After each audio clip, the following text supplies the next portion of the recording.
It's time for dinner. Ding dong, ding dong, ding dong. From the creative mind of Scott Bertelson, after 4 decades of teaching our impressionable youth, The dinner bell. you are invited to enjoy conversational morsels for the mind at Mr. B's dinner party. Yeah, dinner. Oh, how many people have a song written about their podcast? I mean, come on. Mr. B's got a table so wide. Pull up a chair, let your worries slide. School days, tales, and a movie or two. He's serving up wisdom with a side of stew. Belly up to the table, my friend. The feast of thought will never end. From travels far to a spiritual climb, morsels of musing served in rhyme. I don't think even Megyn Kelly has that, or Ben Shapiro, or gosh, even Chris Cuomo. Wow, thank you. Well, you know, what I'm babbling about here, my lovely podcast friends, is that I am so grateful to Troy Thompson, my producer, for so many things. But one in particular was having this song created, which I'm very, very, very, very, very, did I say very happy about? So anyway, that's a long introduction into, yes, you are in the right spot for Mr. B's dinner party. Yes, yes, yes. So many times when I'm subbing, kids will say, oh, I listened to your podcast. Did you listen to Mr. B's Neighborhood, which is on KIOW? Yeah, that's what I listened to. That's not my podcast. That's my radio program. Oh, what's your podcast? And then they'll find it, and then they say they listened to it. So anyway, spread the word that I'm still here, coming up on 2 years, as Troy talked about, and still got a lot of get up and go.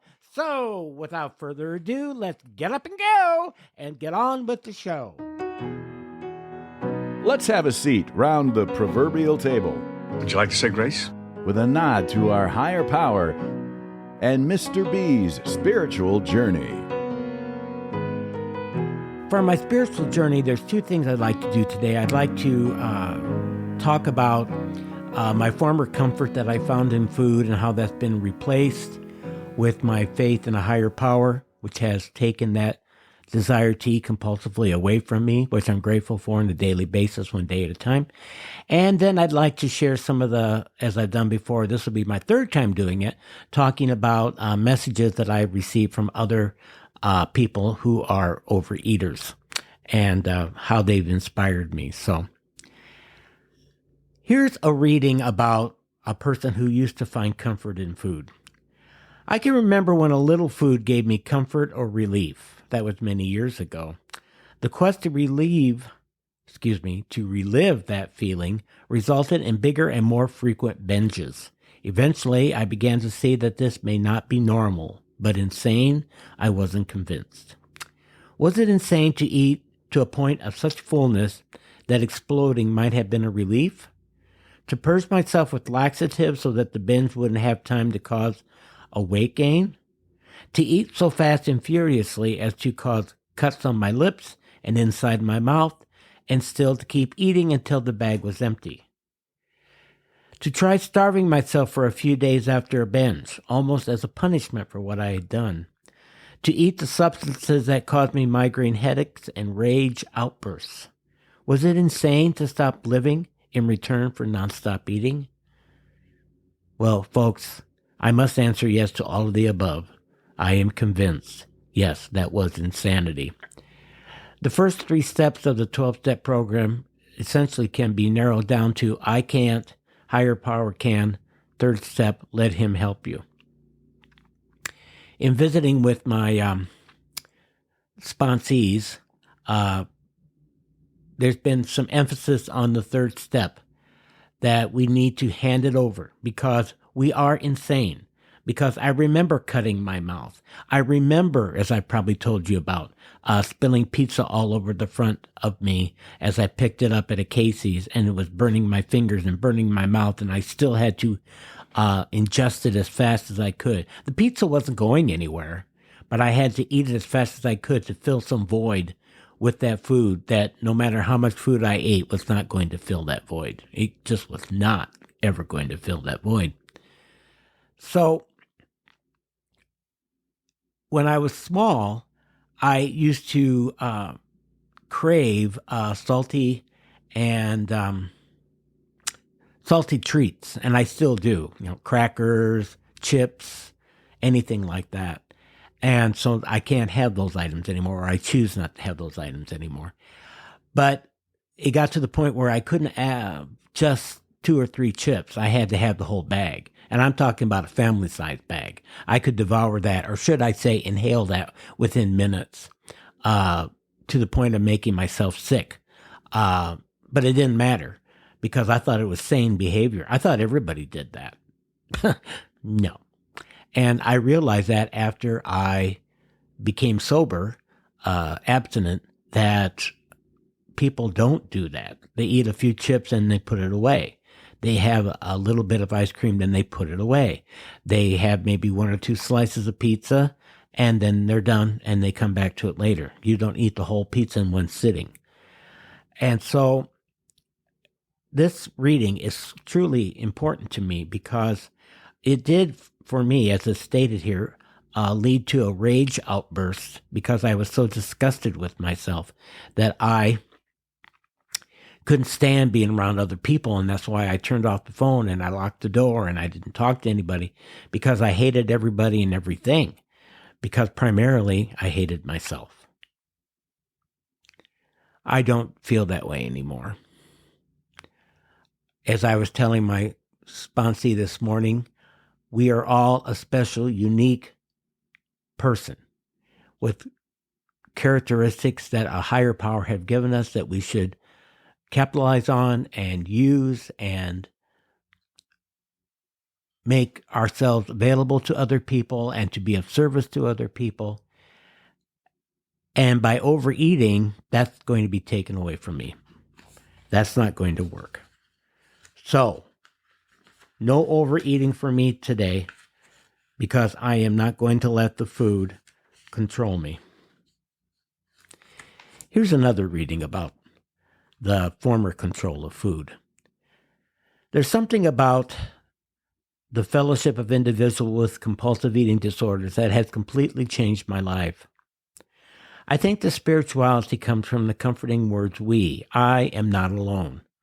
I used to find comfort in food, but it was a lonely, sad kind of comfort. Now my comfort is in reaching out to other people.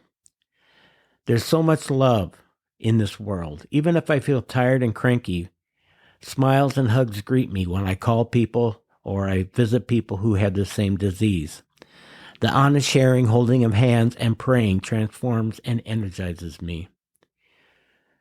I'm part of a we. In this program, I've found love and understanding beyond my wildest dreams. I thank God for recognizing that I'm an overeater. And again, as I've shared with you out there, whether it's alcohol or sex or gambling or alcohol, whatever the addiction could possibly be, and there's many, many more, there is a solution, and that is to practice the 12 steps and to hand it over to a higher power who wants you happy and content and very, very, very, very happy with yourself. Because if you don't love yourself, as the old cliche goes, how can you love anybody else? As I promised you, my spiritual friends, I have some statements that have been sent to me, memes, is that what they're called? From other people with this disease that really keep me motivated on a daily basis. The first one I have today is very simple, very short, and it's called The Good News. And it says, no one fails who turns over his life to a higher power. As long as you're willing to keep seeking help from others and work your program, recovery is possible. For the next 24 hours, for today, recovery is possible. So that is beautiful. Here's one of my favorites that's been sent to me. It's called The Joy of Being Abstinent. And it's a poem.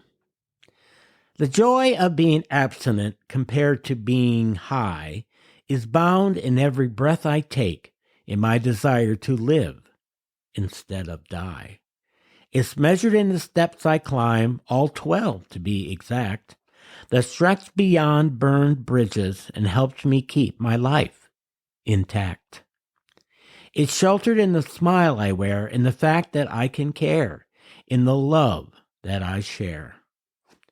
It's tucked inside a template designed to harness hope. It overrides the need for food or any other kind of dope. The joy of being abstinent compared to being high is a weightlessness that grew me wings, allowing me to fly. Oh, smear that on your heart. Wow. That capitalizes on everything that I've been sharing with you over the last year and a half. And the follow-up to that is this paragraph.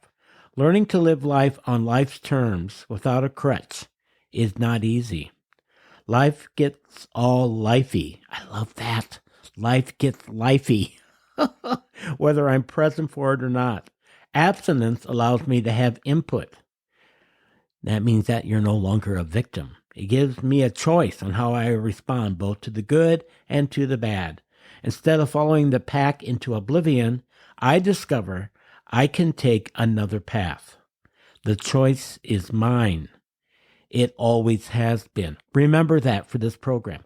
The choice is yours if you're going to practice this for the next 24 hours. It has always been your choice. That is so comforting. Here's a short meme.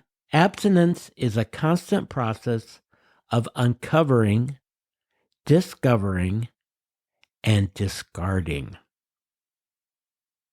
Uncovering all of your strengths as a person, discovering who you truly are as a person, and getting rid of those character defects, discarding them, tossing them away, giving them to your higher power, and working on acceptance and love. Wow. There you go. Here are some great statements that really do tie into overeating. This one is by William Channing. Difficulties are meant to rouse, not discourage. The human spirit is to grow strong by conflict. Let me repeat that. Difficulties are meant to rouse, not discourage. Here's another one by Leonard Cohen. There's a crack in everything. That's how the light gets in. Let that higher power be that light. Here's one by Eleanor Roosevelt. If life were predictable, it would cease to be life and be without flavor. Oh my goodness. Have you ever thought about how spicy life is every day?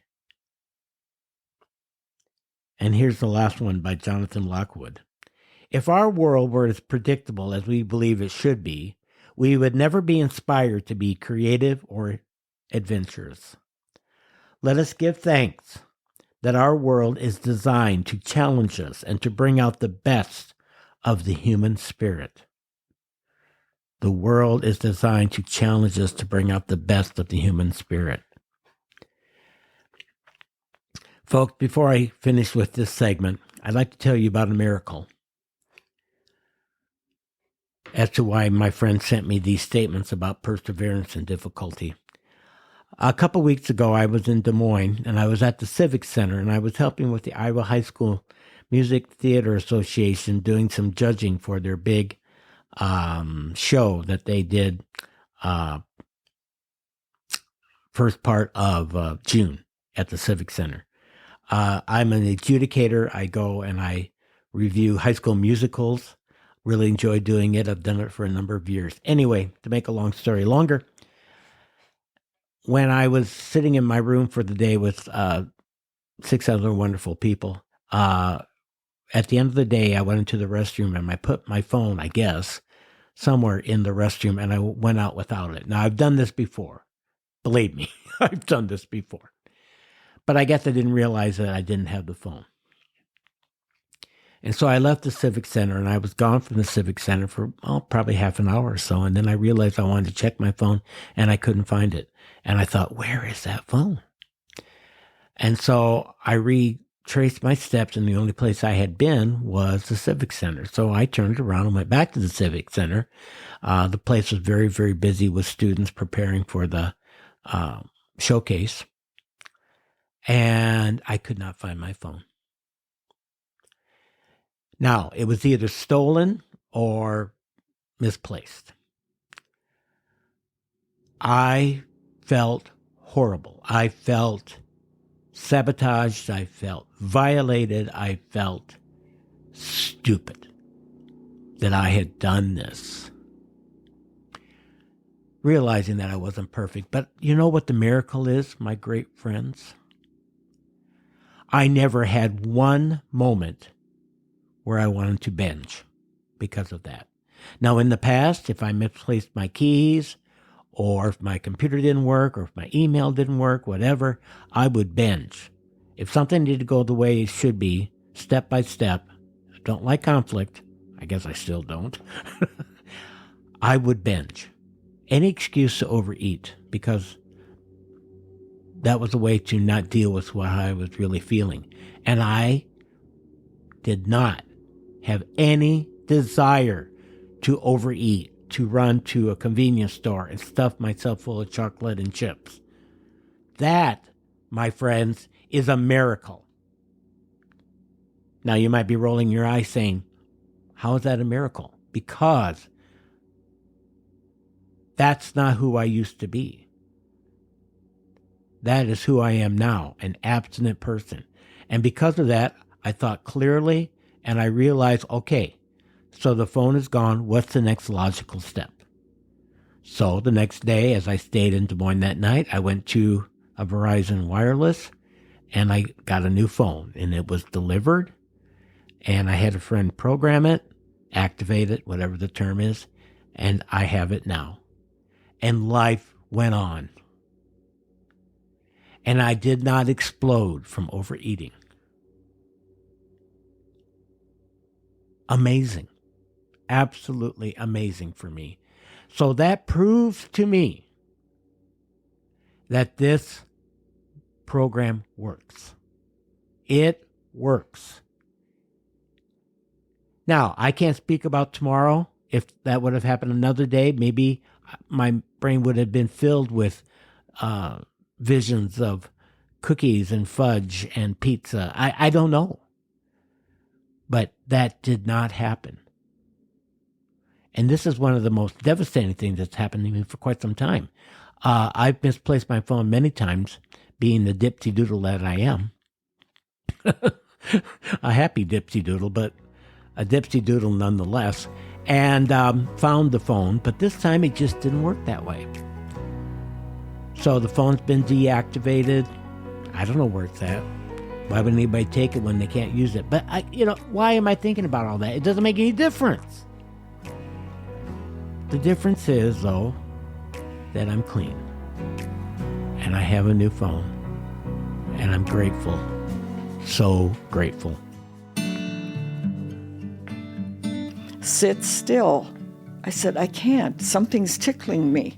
She thought I was crazy. She said, well, open your coat. I unbuttoned my coat and opened it up. There was a mouse. Stories. Everybody has them. The stories of our parents, grandparents, and our friends remind us who they are.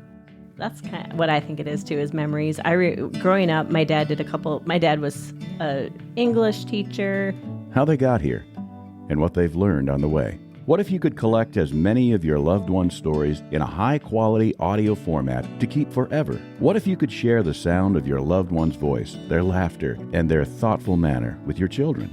Or when you are simply driving to work? He spent literally 3 months in North Dakota freezing buckets of ice water to make this awesome ice fort that we never spent time in, but it was amazing for the moment it was done.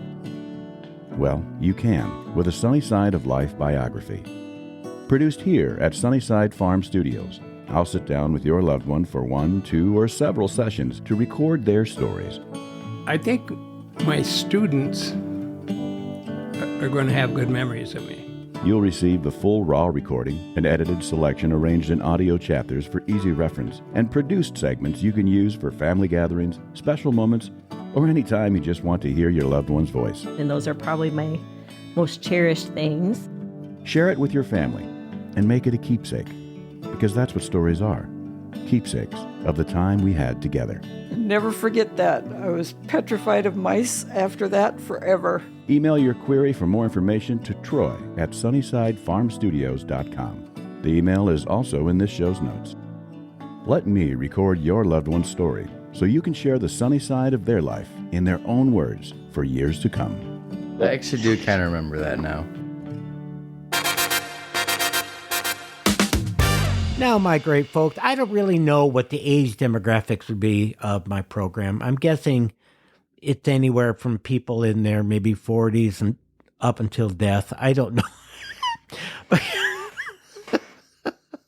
I'm in there somewhere. But anyway, I had this thought, I do have them occasionally, that I would take what my personal opinion, that's all this is, great songs of the 70s, and I have nothing against the 60s, believe me, but I thought I'd start with the 70s,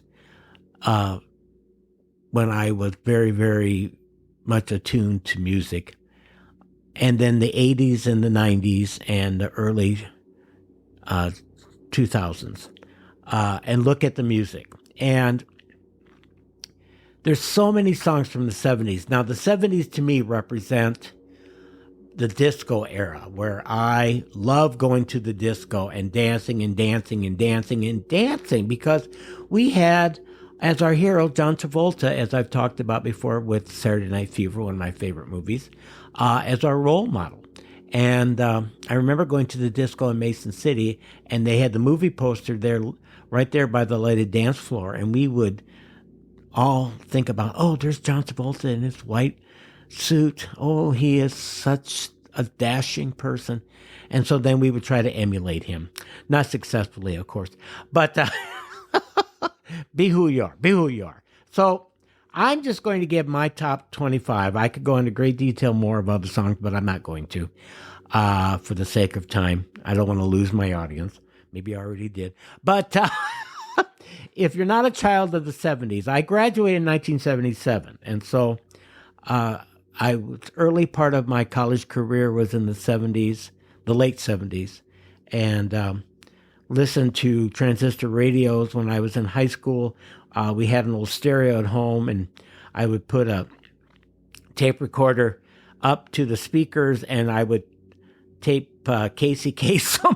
Remember Casey Kasem, for any of you out there my age, and then listen to his top 40 every week. This is Casey Kasem in Hollywood, and we're counting down the 100 top songs of the past year on this special holiday edition of AT40. That was technology at its best. So, anyway, here's, not necessarily in any order, a big artist of the 70s whom I really, really admire and still do, and still performs, is Elton John. And his song, Goodbye Yellow Brick Road, was a favorite of mine.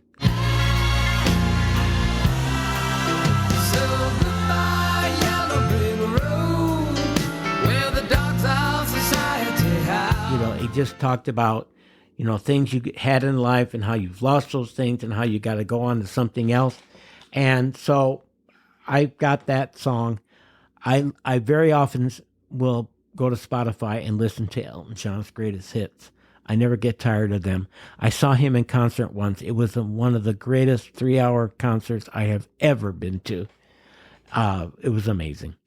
The next one would be Killing Me Softly with his song by Roberta Flack, who unfortunately has passed away recently. My pain with his fingers, singing my life with his words, killing me softly with his song, killing me softly with his song, telling my whole life with his words, killing me softly with his song. Love that beautiful melody of this person watching somebody play on stage and falling in love with him and what he is singing. Then I would also say I like Long Cool Woman in a Black Dress by the Hollies.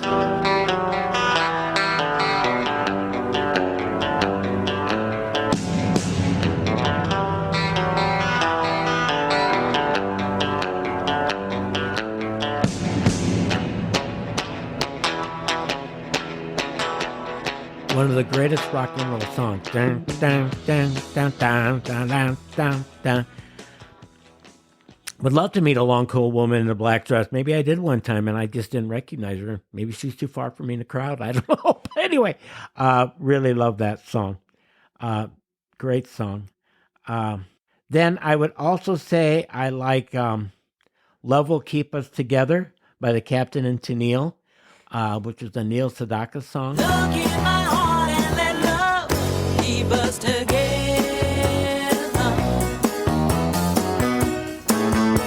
Just a fun song. Easy to sing to. They had a variety show for a while. They had a couple other hits. And then I think they got divorced. I don't know where they're at today, but really good. Another one would be Dust in the Wind by Kansas. Dust in the wind. All they are is dust in the wind. Great message about how we have something for a while and then it's gone and it's not going to come back. And the permanence of that is something that's just not going to last. So that's another great song that I really like. Then I would also say I like an old-fashioned love song by Three Dog Night. Just an old-fashioned love song. One I'm sure they wrote for you and me. I'm a huge fan of Three Dog Night. They still tour. I think now there's only 2 dogs. So anyway, and I've seen them in concert. Just a beautiful song that I really, really like. Let's see. Oh, of course, one of my favorite artists of the 70s would have to be Linda Ronstadt, who's still alive but doesn't sing anymore. The song, When Will I Be Loved? I love that song. I've been cheated, been mistreated.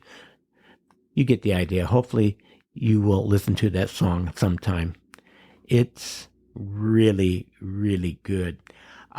Then also Aerosmith was a big group that was popular in the 70s. They've been around for many, many decades. Walk This Way, talk this way. I know, you didn't sign up to hear me sing. So Walk This Way is a great song. I highly recommend it. Then I also would say My Eyes Adored You by Frankie Valli, who still performs. He was a part of the original Four Seasons and then became Frankie Valli in the Four Seasons. Probably in his late 80s at this point, but still can sing, I guess. Beautiful love story. Then I also would probably say the song Grease from the movie soundtrack, Grease and Saturday Night Fever and Many other films are very famous in the 70s, which I'll be talking about. The Exorcist was popular in the 70s. The Godfather, so many other great films. How could I mention the 70s and the disco trend without YMCA? You hear this at weddings all the time and at great parties. YMCA by the Village People, where you had a group of guys who dressed as stereotyped cowboys and firemen and policemen, and they were fun. They were fun. Oh, also Barry Manilow. Barry Manilow is on his last tour now. He's been around for decades. His first big hit, Mandy, really, really enjoyed that. He had many, many hits after that. I have many albums of Barry Manilow at home, and this is a beautiful love song. But I sent you away, oh man. Will you kiss me and stop me from shaking? And I need you today, oh Mandy. Oh, then we also have Free Bird by Leonard Skinner. That's a song that's classic. You hear that on a classic rock station all the time. I don't think they perform anymore together. Then, of course, one of my favorites, along with all these others that I mentioned, would be Stairway to Heaven by Led Zeppelin, which a little bit like Bohemian Rhapsody, starts very slowly, builds the energy, goes into a fever pitch, and then ends again very quietly. It's a beautiful rendition. Great song. Play That Funky Music by Wild Cherry. I don't know if they ever had any more hits after that. But that's one that I could dance to anytime if I still had the energy to dance. So there you go. Let's see. How about Jive Talkin' by the Bee Gees? The Bee Gees were huge in the late 70s with the soundtrack to Saturday Night Fever. But prior to that, they had a resurgence of popularity with the song Jive Talkin'. And honestly, can I tell you what it's about? No. Jive Talkin'. I just like the sound of it. So there you go. Oh, one of my favorite artists ever of all time, Carly Simon. Oh, I remember getting the No Secrets album from my parents when I was in high school, and I played that album over and over and over. I know all the songs by heart. I still go to that album on Spotify quite often. The song, of course, yes, the song is You're So Vain. Oh my gosh.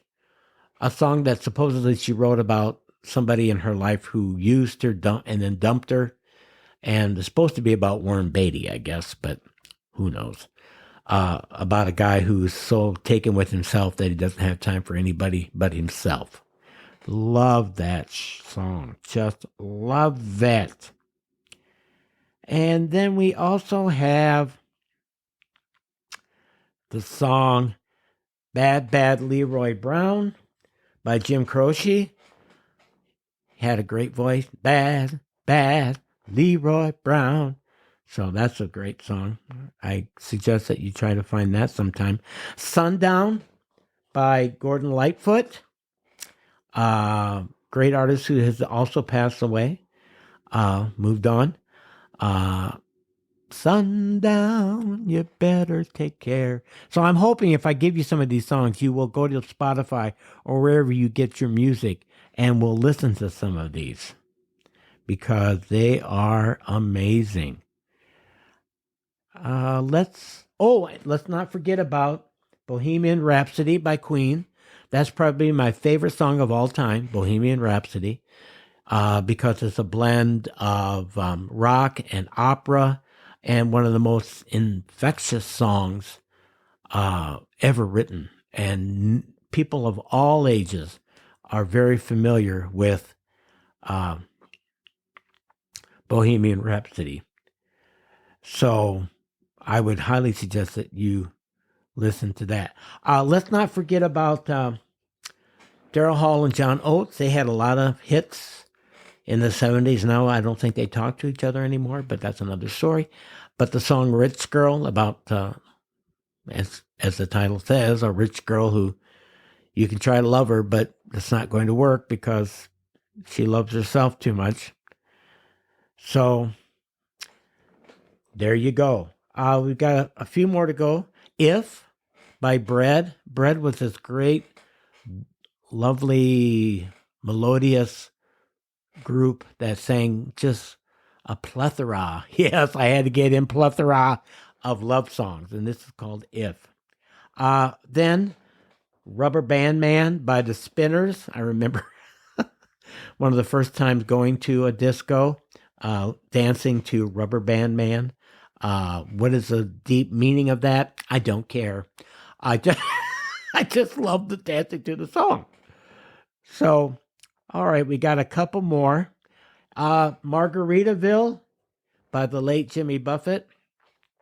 Wasted again in Margaritaville. Don't endorse that lifestyle. The story of somebody who just, I think, is an alcoholic and drinks all day long and has no purpose and has no life. I just don't want to live that way. But it's a great song. So think about that. Listening to that if you can.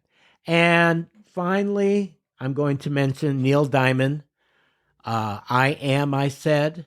I am, I said. I am, I cried. You know, talking about self-identity. Sweet Caroline, I'm not mentioning that song. That's more of the 60s, and I'm done with that. So, I Am, I Said is a great song about being recognized and realizing who you are as a person and appreciating yourself. So, if I've added correctly, that's my top 25 hits of the 70s that I listened to. I encourage you to listen to any of these great artists. Some of them are still performing. Many of them are not.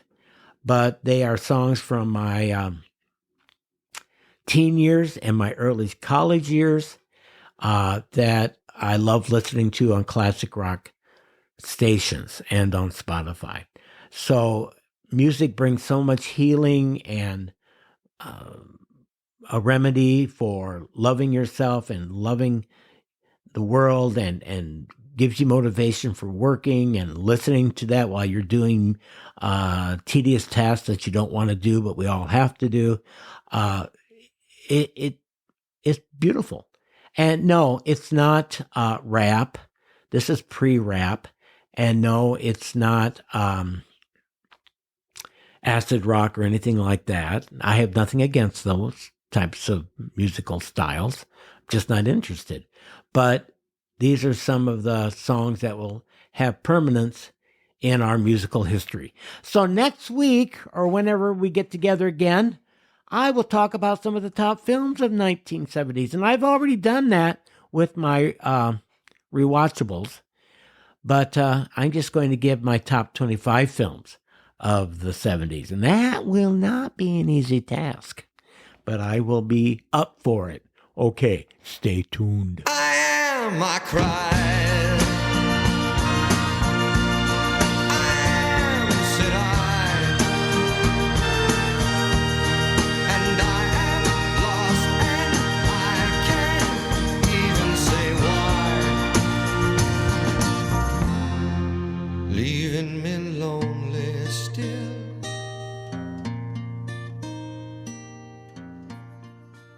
For the next course, come one, come all. Nothing spoiled here. From comfort classics to what's hot now. Film reviews from Mr. B's Rewatchables. All right.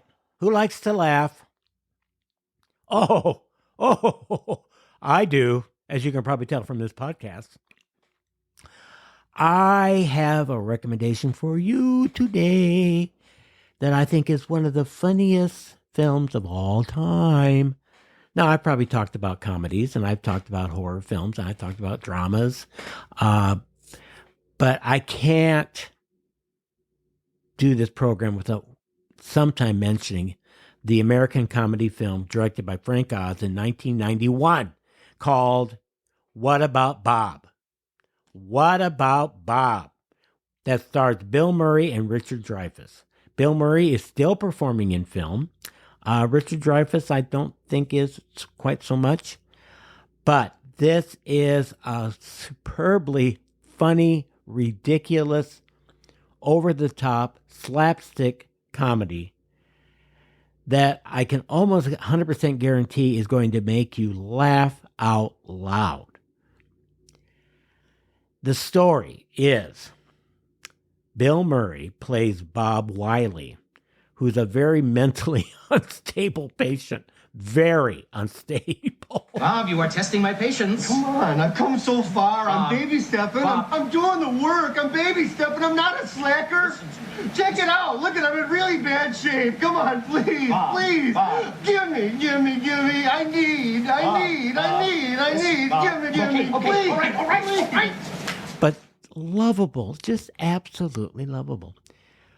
Who becomes taken with his psychotherapist, Dr. Marvin, who is Richard Dreyfuss. He plays a straight man on vacation.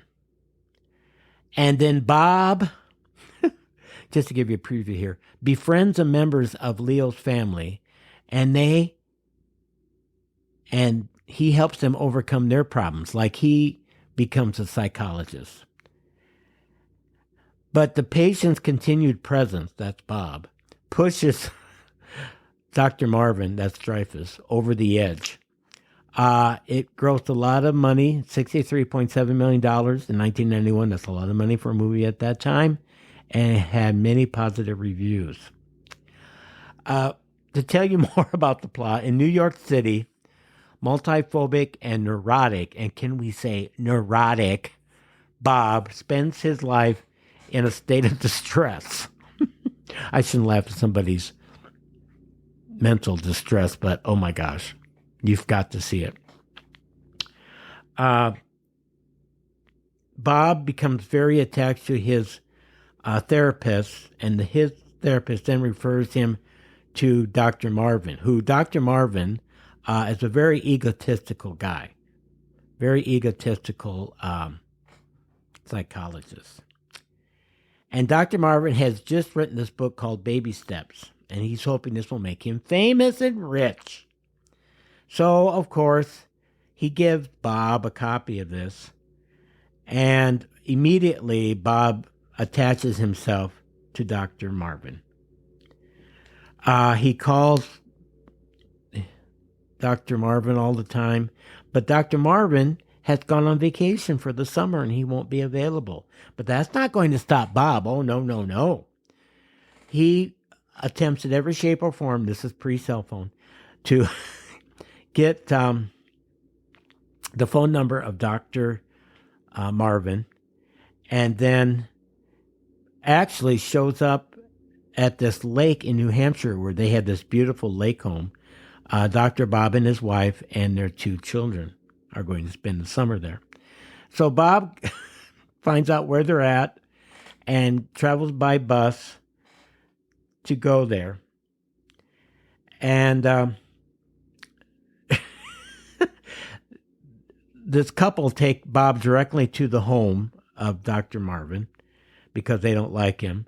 And Bob is so intrigued with Leo's wife and their son and daughter, who are charmed by Bob. They just think he's the greatest, most wonderful person. And the whole time, Dr. Marvin is trying to think of ways to get rid of him, even to the point of thinking about murdering him.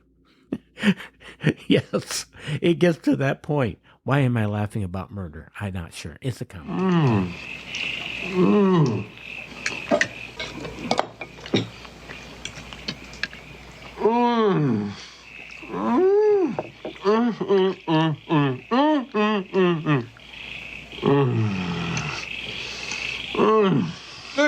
Delicious. Will you stop that, please? So, anyway, Bob really bonds with the family, and he faces his fear of sailing and helps the one son to learn how to dive into the lake, where Dr. Marvin didn't seem to have the skill to teach his son how to do this. So again, the film is really talking about who is the psychiatrist here, psychologist, whichever term you want to use, and who really is the patient. They invite him to dinner, and then what happens is Good Morning America, the TV talk show, is going to come to the house to interview Dr. Marvin about his book, Baby Steps. And he's trying to get rid of Bob, that he doesn't interrupt this interview, because he's really hoping that this will make him famous and rich. But what happens is that he does get involved with the interview and ruins it for Dr. Marvin. Bob, tell us your impressions of Baby Steps. Mashed potatoes and gravy, Marie. I couldn't be happier about Baby Steps. I was a total disaster, and now, because of this man, this morning I'm on TV in front of millions of people. I don't even think Dr. Marvin knows what the heck's going on. He can't believe what's going on. I'm very excited. You know, it sounds like a very intriguing process. How long have you been a patient of Dr. Marvin's? Well, 3 or 4 days. 3 or 4 days? Excuse me. The book is not really meant to work that quickly. It only worked that quickly with Boob. Bob. You can call me Boob. I don't want to call you Boob. Even if you do it as an accident, it's okay. No, I really don't want to call him Boob. The book isn't, meant to work that quickly. So then Dr. Marvin tries to have Bob institutionalized, but finds out that he has won over the hospital staff, who are completely convinced that he's sane. So that's another theme that's talked about in the film. What is sane? What is insane? Then Dr. Bob takes Bob to a remote location, and Bob hitches a ride back to the lake house. And then Dr. Bob has a birthday party. His wife plans a surprise birthday party. But what has happened is that Dr. Marvin has stolen a large amount of explosives from the general store. He takes Bob, straps the explosives to him, and abandons him in the woods.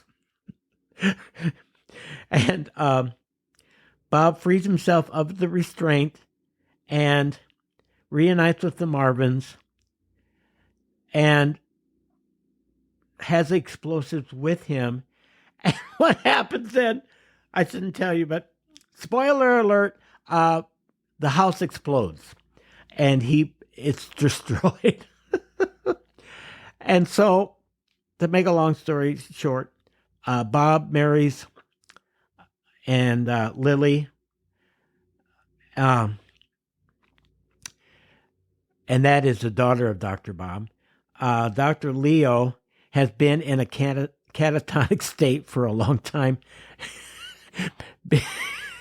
because he cannot deal with the reality of how Bob has been treating him. And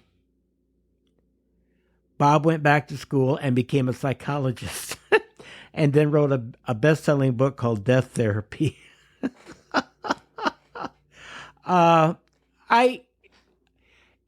It's completely over the top. And with this character of Bob, he's always saying baby step. I'm going to take a baby step, based on the book that Dr. Marvin has. Bill Murray is such an accomplished actor. I mean, I became quite taken with Bill Murray when he joined the cast of Saturday Night Live.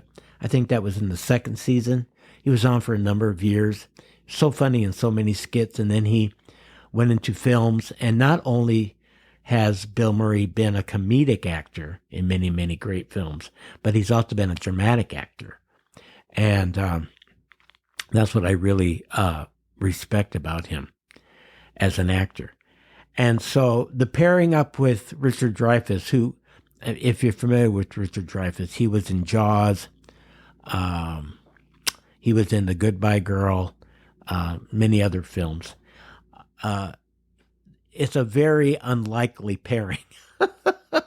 And you just need to suspend your belief in reality, hoping something like this would never happen and nobody would ever be pushed so far that he would want to kill a patient.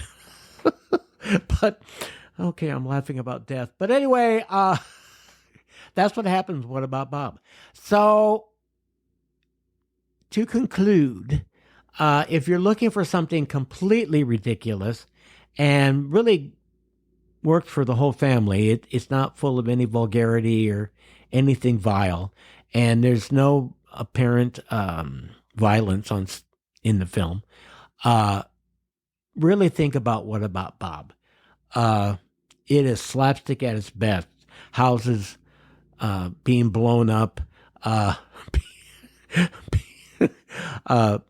people being in slapstick situations. So funny. So see What About Bob. Take a baby step, and watch it.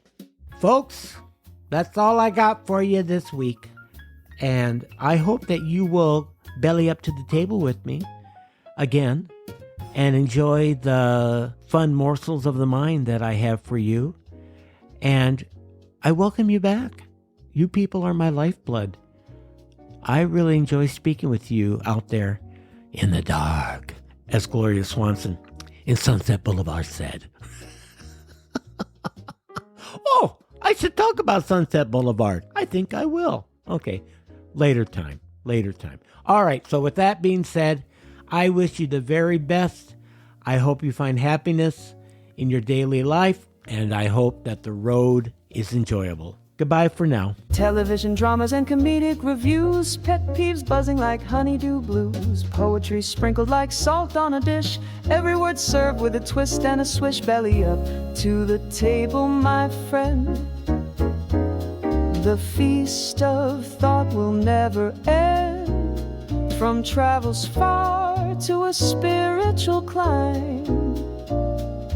Morsels of musing served in rhyme. Mr. B's Dinner Party is hosted by Scott Bertelson, edited and produced by Troy Thompson, recorded and distributed at Sunnyside Farm Studios, and platformed by Buzzsprout. Conversations flowing like fine red wine, world journeys mapped with tales divine. He's hosting a dinner for your hungry mind, a banquet of life where you can unwind. Belly up to the table, my friend. The feast of thought will never end, from travels far to a spiritual climb. Morsels of musings served in rhyme. Subscribe so you never miss an episode, and share with your friends. Listen and enjoy every other Wednesday conversational morsels for the mind on Mr. B's Dinner Party.